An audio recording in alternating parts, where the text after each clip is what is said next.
A very good morning to all students. Once again, we are coming to introduce a new topic of class 11th accountancy. You know very well in the last few videos we discussed our chapter number 7 depreciation. In this chapter we already discussed the two of the important method of depreciation, that is a straight line method and diminishing balance method. You know very well in this whole chapter, firstly we discussed the amount of annual depreciation. Thereafter, we discussed the preparation of machinery account and the preparation of depreciation account by straight line method and as well as the written down value method. Thereafter, we will focus on the sale of the machinery at the mid of the year.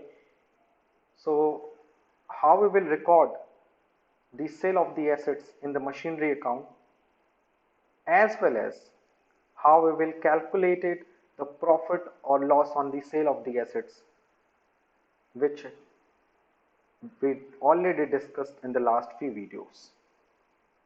Today we will move to the next part of this chapter, that is a preparation of provision for depreciation account and the preparation of asset disposal account.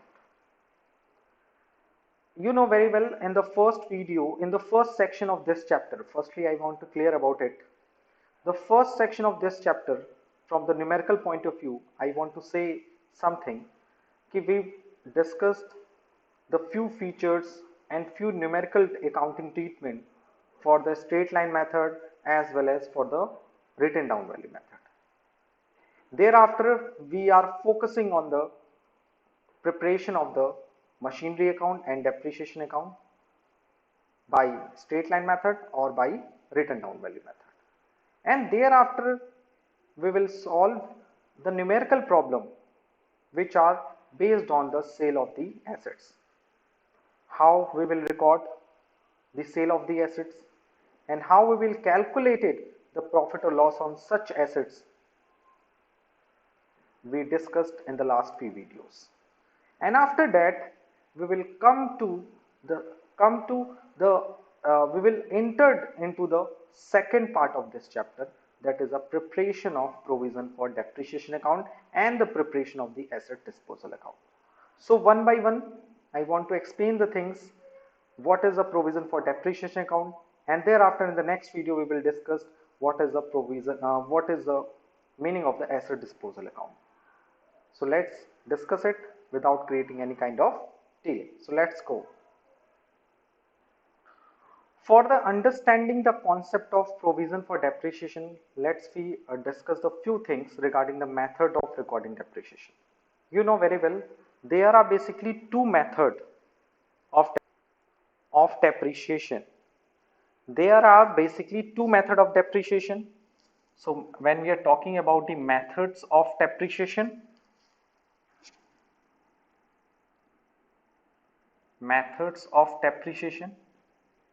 so we can see that there are basically two methods of depreciation. The first one is straight line method and number second is a written down value method. Straight line method is also known as the original cost method, equal installment method, and written down value method is also known as reducing balance method. Okay, and written down value method and diminishing balance method. There are various name of the method of depreciation.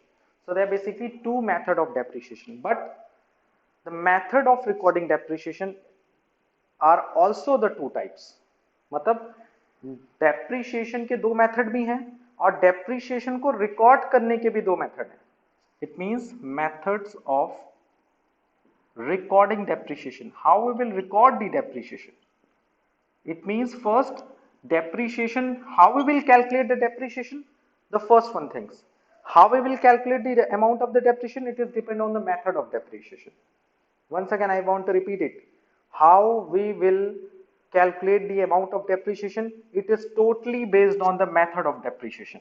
But how we will record such depreciation in machinery account and in our books of account, it is depend on the method of recording depreciation. So it is different thing. Depreciation को calculate कैसे करना है ये अलग बात है। Depreciation को कैसे कैलकुलेट करना है, हम एसएलएम मेथड से कैलकुलेट कर सकते हैं और रिटन डाउन वैल्यू मेथड से कैलकुलेट कर सकते हैं, बट उस डेप्रीशिएशन के अमाउंट को कैसे रिकॉर्ड करना है अपने बुक्स ऑफ अकाउंट में, ये किस पे डिपेंड करता है, ये दो मेथड पे डिपेंड करता है। सो पहले हम लोगों ने क्या पढ़ा, what are the method of depreciation, SLM method and written down value method. Thereafter हमने ये भी डिस्कस किया कि हम इस सारे मेथड्स में कैसे मशीनरी अकाउंट प्रिपेयर करेंगे, कैसे एसेट्स को सेल करेंगे, कैसे एसेट्स पे डेप्रीशिएशन चार्ज करेंगे, कैसे सेल की गई एसेट्स पे प्रॉफिट एंड लॉस को कैलकुलेट करेंगे।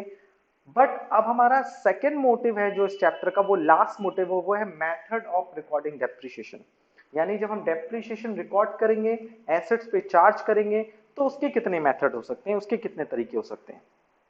Okay, so without take any kind of tension, firstly you will understand the difference between the method of depreciation and methods of recording depreciation.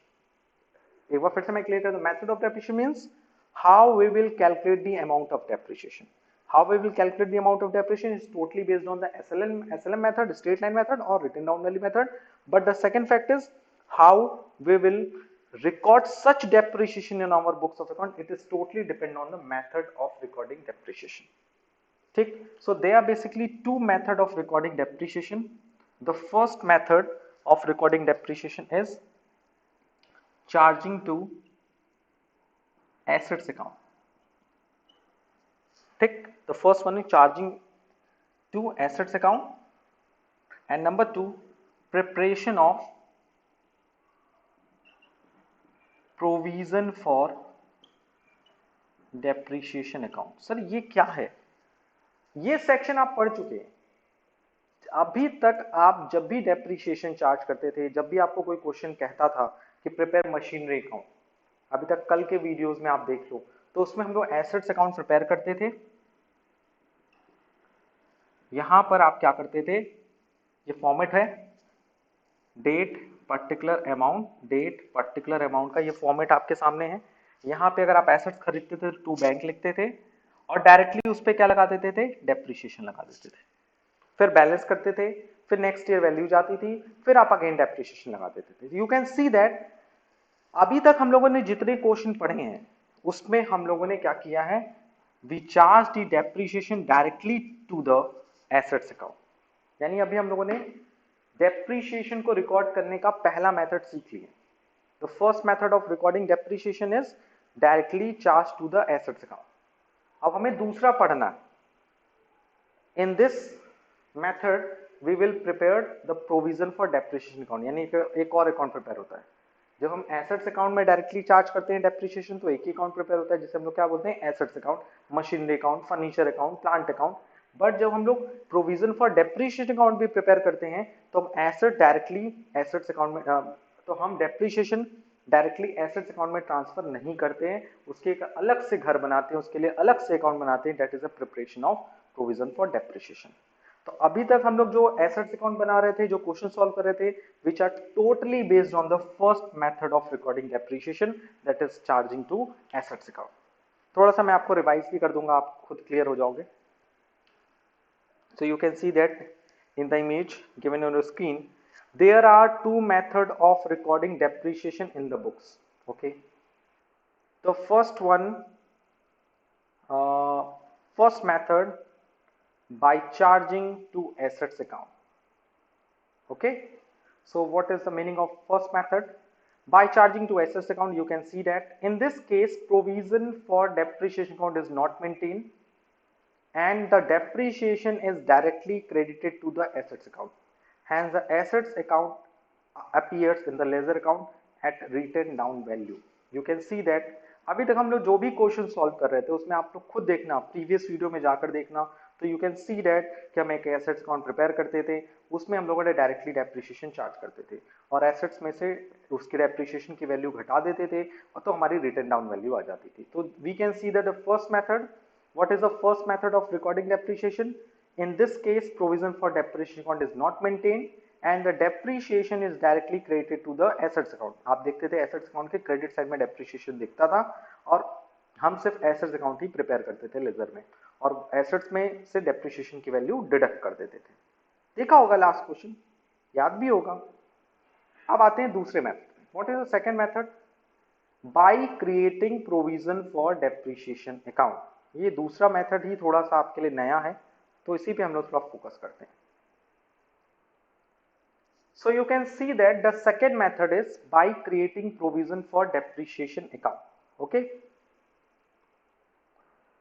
In such a case, depreciation is credited to provision for depreciation account instead of assets account. पहले line में answer मिल गया कि जब हम provision for depreciation account बनाएंगे तो assets पे depreciation charge नहीं करेंगे। हम लोग depreciation कहाँ charge करेंगे सर?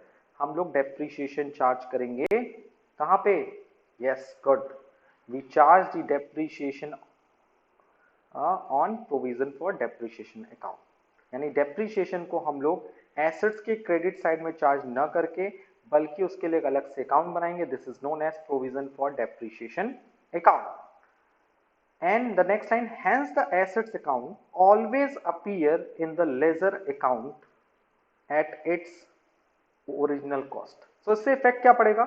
इससे इफेक्ट ये पड़ेगा कि एसेट्स की जो वैल्यू है, क्योंकि एसेट्स पे तो डेप्रीशिएशन चार्ज नहीं हो रहा है, तो एसेट्स की वैल्यू हमेशा ओरिजिनल कॉस्ट पे दिखेगी। आप देखना खुद, जब आप प्रीवियस क्वेश्चन सॉल्व करते थे तो टू बैंक 80,000, मान लो 10% आपने डेप्रिसिएशन लगा दिया तो बाई डेप्रिसिएशन 8,000, वैल्यू कितनी आती थी? Closing balance 72,000। 80,000 minus 8,000 equal to 72,000। फिर 72,000 में से अगर 10% नेक्स्ट ईयर डेप्रिसिएशन लगाते थे तो फिर लिखते थे बाई डेप्रिसिएशन 7,200। तो जैसा आप अगर क्वेश्चन कर रहे होगे, आपने वीडियोस देखे होंगे, तो आपको इसमें कोई प्रॉब्लम नहीं होगी कि अभी तक हम लोग क्या कर रहे थे, we charge the depreciation directly to the credit side of the assets account. But in the second method, we will prepare a different account for the depreciation, that is a provision for depreciation account, and in such case depreciation is credited to the provision for depreciation account instead of assets account. So इससे effect क्या पड़ता है कि हमारी assets की value हमेशा original cost पे रहती है। And the balance on credit side of provision for depreciation account shows the total amount of depreciation accumulated to date। यानी अगर हम प्रोविजन फॉर डेप्रिसिएशन अकाउंट का बैलेंस निकाल लें, जैसे 2 साल 3 साल बाद अगर हम उसका बैलेंस निकाल लें, किसके अकाउंट का? प्रोविजन फॉर डेप्रिसिएशन अकाउंट का अगर हम बैलेंस निकाल लें तो we could find the accumulated depreciation. मतलब जब से हमने एसेट्स को परचेस किया है तब से लेकर आज तक कितना डेप्रिसिएशन एसेट्स पे चार्ज हो जाना चाहिए था, उसको हम कैलकुलेट कर सकते हैं। यानी कि अगर हम एसेट्स पे डायरेक्टली डेप्रिसिएशन नहीं निकालना है, हम अलग से एक अकाउंट बनाए हैं जिसका नाम क्या है? Provision for depreciation account. तो you can see that this thing, ठीक है। तो आपने एसेट्स को ओरिजिनल कॉस्ट पे रखा है, डेप्रिसिएशन को अलग से पूरा चार्ज कर रहे हो उसके लिए अलग से अकाउंट बना के रखे हुए हो, तो उस अकाउंट का जो टोटल वैल्यू है वो किसके बराबर होगा? Which are equal to the total depreciation till date, from the date of the purchase to the date of the charging depreciation. However, assets is sold or discarded, the total accumulated depreciation for that assets is transferred to the credit side of the assets account with the help of following entries. ये बात याद रखनी है कि जब हम assets को sell करेंगे या उसको डिस्कार्ड करेंगे, अपने बिजनेस से हटाएंगे, तो जो पूरा डेप्रिसिएशन है, the total depreciation on such assets will be transfer to the assets account. Okay, suppose मेरी एसेट्स की ओरिजिनल कॉस्ट है 80,000, ओके, और अभी हम लोग उसको 80,000 पे शो कर रहे हैं, okay, and you can see that suppose 80,000 depreciation उस पे लग चुका, उसकी वैल्यू है 80,000 और 1 साल का डेप्रिसिएशन है 8,000 रुपए। नेक्स्ट ईयर हम अगर उस एसेट्स को सोल्ड करेंगे तो उस एसेट्स की वैल्यू जो है 80,000 पे ही दिख रही है। ओके, सो ये सारी चीजें आपको ये ध्यान रखनी है कि जब प्रोविजन फॉर डेप्रिसिएशन अकाउंट हम प्रिपेयर करेंगे तो प्रोविजन फॉर डेप्रिसिएशन अकाउंट में एसेट्स का जितना भी डेप्रिसिएशन चार्ज हुआ होगा, एसेट्स अकाउंट में जितना भी डेप्रिसिएशन चार्ज हुआ होगा, उन सब को प्रोविजन फॉर डेप्रिसिएशन अकाउंट में जितना भी डेप्रिसिएशन चार्ज हुआ होगा उन सबको हम एक्यूमुलेट कर देंगे, उन सबको ऐड करके ट्रांसफर कर देंगे to the assets account. And what is the entry? Provision for depreciation account or accumulated depreciation account debit to assets account. After making the above entry, the balance in provision for depreciation account will indicate the accumulated depreciation on the assets in the service or unsold assets.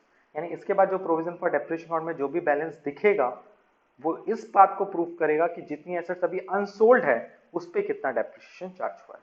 तो अभी तो हम लोग theoretical बात कर रहे हैं यार, कुछ चीजें तो आपको एकदम ही नहीं क्लियर होंगी, I know very well, because ये टॉपिक इतना इजी है भी नहीं।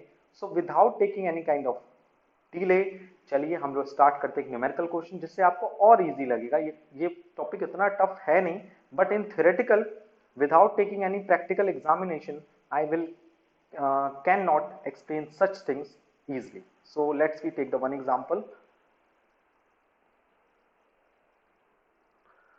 So the next question is illustration number 14. X purchased on January 1 to 1998 a second hand plant for 4 lakh and immediately spent 80,000 for its overhauling and 20,000 for its installation.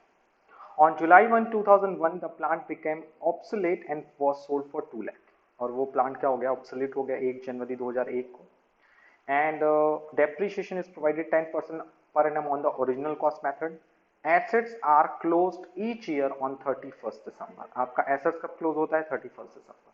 ये question है, इसके आगे मैं add कर देता हूँ prepare machinery account and provision for depreciation account, या आप ऐसा भी लिखा हो सकता है क्वेश्चन में, you can see that the whole question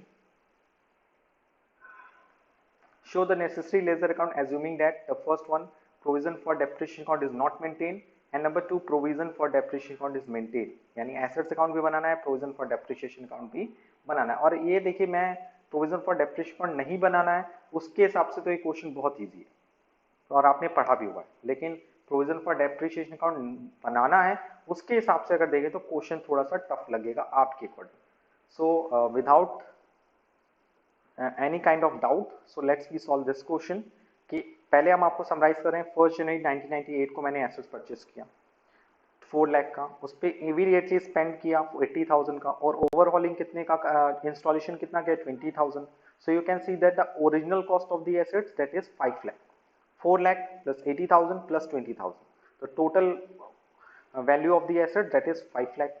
और आप उस पर ईयरली 10% का डेप्रिसिएशन लगाते हो, और एंड कब करना है बुक को, 31 दिसंबर को, ओके, यानी कैलेंडर ईयर हमें फॉलो करना है। एज वेल एज 1 जुलाई 2001 को प्लांट ऑब्सोलेट हो गया। प्लांट ऑब्सोलेट का मतलब जानते हैं ना, आउट ऑफ द फैशन हो गया। तो सिचुएशन के कारण मैंने 1 जुलाई 2001 को मैंने क्या कर दिया, बेच दिया अपना प्लांट, और कितने में बेचा, 2 लाख रुपए में। तो आपको एसेट्स अकाउंट बनाना है, प्रोविजन फॉर डेप्रिसिएशन अकाउंट बनाना है, और इसमें आपने एसेट्स को सोल्ड भी किया है तो आपको प्रॉफिट एंड लॉस भी निकालना है। So let's we solve this question. You know in this question हमें एसेट्स अकाउंट भी प्रिपेयर करना है और प्रोविजन फॉर डेप्रिसिएशन अकाउंट भी प्रिपेयर करना है। सो हम लोग दोनों का फॉर्मेट प्रिपेयर करेंगे one by one. Firstly we prepare the format of machinery account and thereafter we will prepare the format of provision for depreciation account.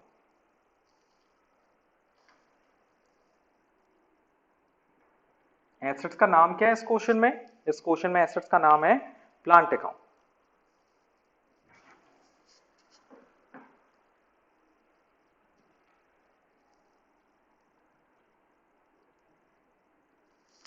Okay, यहाँ पे मुझे 2 अकाउंट बनाने हैं, ये बात याद रखिएगा, इसलिए स्पेस आपको ज्यादा चाहिए, इसलिए मैंने आपको थोड़ा सा जूम आउट किया हुआ है।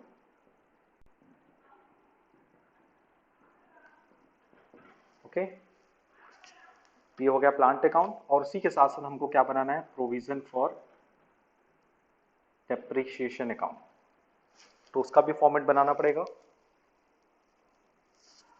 उसका भी format is just like a, okay, I hope it is visible for all the students। so you can see that हमने क्या किया, फॉर्मेट ड्रॉ कर दिया। And now let's we take the one first line of this question, that is 1 जनवरी 1998 को हमने assets purchase किया, 1998 जनवरी 1 हमने एसेट्स परचेस किया टू बैंक। कितने की टोटल एसेट्स है, so you can see that the cost of the assets is 4 lakh plus 80,000 plus 20,000 equals to 5 lakh। क्योंकि you know very well original cost में क्या क्या आता है, original cost include the purchase price installation cost and transportation cost. तो सारी चीजें आएंगी ना, yes. And you know very well book कब क्लोज करना है, 31 दिसंबर।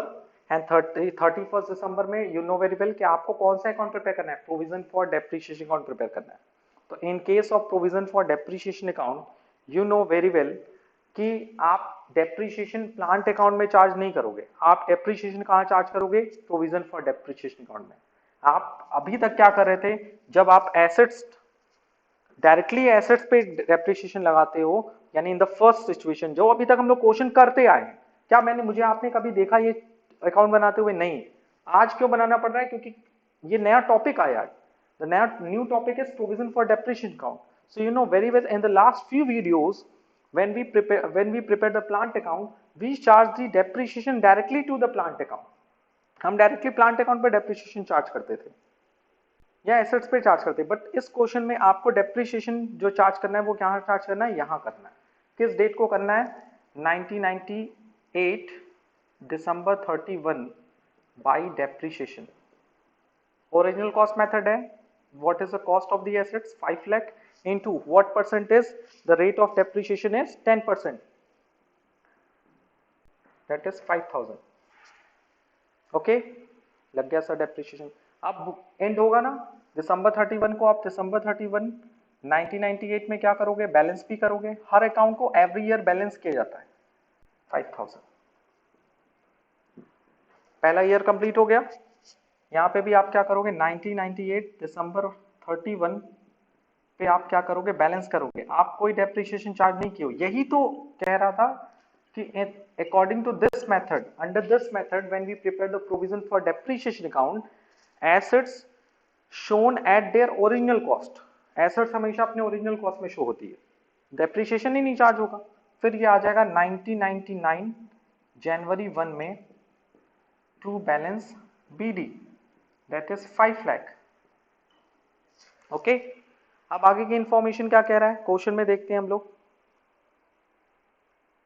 According to the question, question is says that on July 1 2001, यानी अभी बहुत लंबा सफर, जुलाई 1 2001 यानी 99 फिर 2000 फिर 2001, ठीक है, अभी बहुत सफर तय करना है। तो हम लोग क्या करेंगे, 1998 में तो है ही हम लोग, यस, 99 एंड 2000 दोनों साल का डेप्रिसिएशन चार्ज करेंगे, ठीक है। 1999 का पहले डेप्रिसिएशन चार्ज करें, उसका भी तो बैलेंस आएगा, यस सर, जनवरी 1।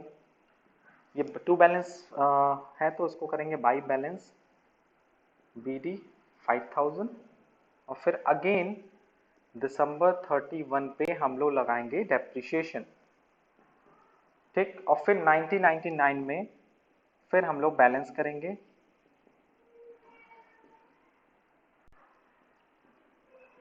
और बैलेंस डेप्रिसिएशन की वैल्यू तो वही आएगी 5 लाख 10%, ओके, 5 लाख का 10%। एक बार रेट ऑफ डेप्रिसिएशन देख लूं मैं, यस इज 10%। तो एसेट्स कब सोल्व करनी है, जुलाई 1 में सोल्व करनी है, तो अभी आपको चिंता करने की बात नहीं है। आपने डेप्रिसिएशन लगाया, यहाँ हो गया बैलेंस 10,000। ऐसे ही यहाँ पे तो कुछ हो ही नहीं रहा है सर, यस, यही क्वेश्चन कह रहा था कि एसेट्स अकाउंट पे तब तक कोई इफेक्ट नहीं पड़ेगा जब तक कोई एसेट सोल्ड नहीं होती। तो यहाँ तो वही का वही बैलेंस चला आएगा, फिर 2000 जनवरी 1 टू बैलेंस बीडी 5 लाख, और यहाँ 2000 जनवरी 1 बाई बैलेंस बीडी 10,000, ओके। अब फिर 2000 में भी डेप्रिसिएशन लगेगा at the end, by depreciation again 5000, और फिर 2000 को क्लोज करेंगे to balance CD 10 and 5 15,000, okay. और फिर 2001 जनवरी 1 बाई बैलेंस PD 15,000, ओके। और यहाँ पे वही चीज चली आएगी 2000 दिसंबर 31 by balance CD, that is 5 lakh, okay. और फिर 2001 जनवरी 1 to balance BD, that is 5 lakh. So you can see that हम 2001 तक पहुंच गए. अब 2001 में हम लोग क्या करेंगे, एसेट्स को सोल्ड करेंगे ऑन जुलाई 1. तो जुलाई 1 में हम लोग क्या करेंगे, जुलाई 1 तक का तो डेप्रिसिएशन लगाएंगे. यस सर, जब भी हम किसी एसेट्स को सोल्ड करते हैं तो you know very well, firstly we charge the depreciation. सबसे पहले हम लोग डेप्रिसिएशन चार्ज करते हैं from the beginning of the year till the date of the sale. Beginning कब हुई, जनवरी 1, एंड सेल कब हो रही है, जुलाई में. सो जुलाई तक का डेप्रिसिएशन तो चार्ज करना ही पड़ेगा. तो बाई डेप्रिसिएशन, अब you can see that charge of depreciation क्या होगा, 5 लाख इंटू 10% इंटू कितने महीने का, काउंट करो, जनवरी, फरवरी, मार्च, अप्रैल, मई, जून, 6 मंथ का, 6 बाई 12, तो ये आएगा आपका 2500. ठीक. अब एसेट्स को सोल्ड करना है, यू नो वेरी वेल, हमें एसेट्स को क्या करना है, सोल्ड करना है. तो सोल्ड करने की सिचुएशन में यू नो वेरी वेल, जब भी हम एसेट्स को सोल्ड करते हैं उस सिचुएशन में आपको ये याद रखना है कि all the depreciation charge in provision for depreciation account must be transferred to the, yes, कौन से account, in which account, to assets account. yes, good, you know very well, जब भी हम एसेट्स को सोल्ड करते हैं तो अब यहाँ 2001 में दिसंबर 31 को बैलेंस नहीं हुआ, जुलाई 1 को सारा एसेट्स का डेप्रिसिएशन 15,000 प्लस 2,500, कितना है total depreciation, 17,500 will be transferred to the plant account at the time of the sale, और ये अकाउंट हो जाएगा क्लोज एट द एंड. आपको हर साल ऐसे टोटल करना पड़ता, मेरे पास स्पेस नहीं था, दैट्स वाई मैंने टोटल नहीं किया. अब ये 17,500 डेप्रिसिएशन यहां से कहां ट्रांसफर हो जाएगा, the credit side of the plant account at the time of sale. 2001 जुलाई 1 बाई, अब यहां डेप्रिसिएशन नहीं लिखेंगे, by provision for depreciation account. किस अकाउंट से आया है, यू नो वेरी वेल, अभी मैंने आपको जनरल एंट्री शो कराई थी, तो you can see that the journal entry is provision for depreciation account debit to plant. Entry क्या होती है, provision for depreciation account to plant, तो प्रोविजन फॉर डेप्रिसिएशन के डेबिट में और प्लांट अकाउंट के क्रेडिट में जो total depreciation will be transfer, the total depreciation is 17,500 transfer हो गया. अब आपने एसेट्स को सोल्ड कर दिया ना, सोल्ड कितने में किया था एक बार देख लो क्वेश्चन में, क्वेश्चन तो आपके सामने ही है. क्वेश्चन के इंफॉर्मेशन के अकॉर्डिंग सेल वैल्यू थी 2 लाख.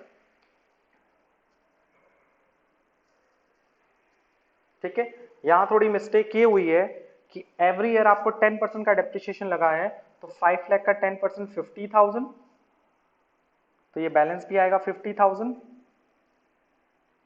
50,000 50,000, ये हो जाएगा second year 1 lakh, 1 lakh plus 50,000, 1,50,000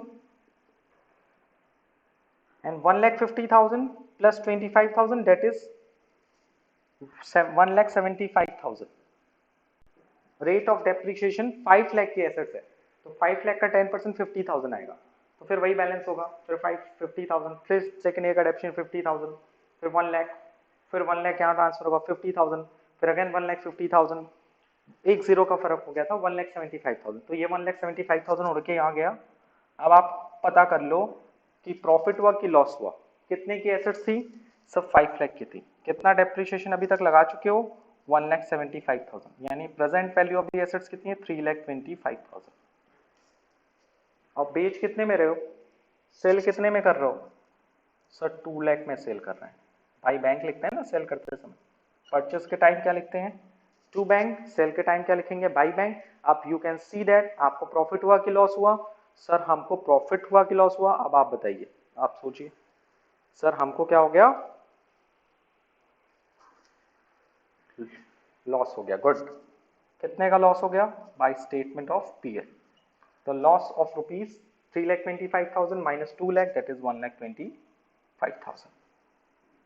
Okay, so at the end of this video I want to clear all the pictures. Firstly, we see the picture of plant account, and thereafter we will see the picture of the provision for depreciation account. So this is a picture of plant account. So please take a screenshot of this account. And now we will move to the picture of provision for depreciation account. This is a picture of provision for depreciation account.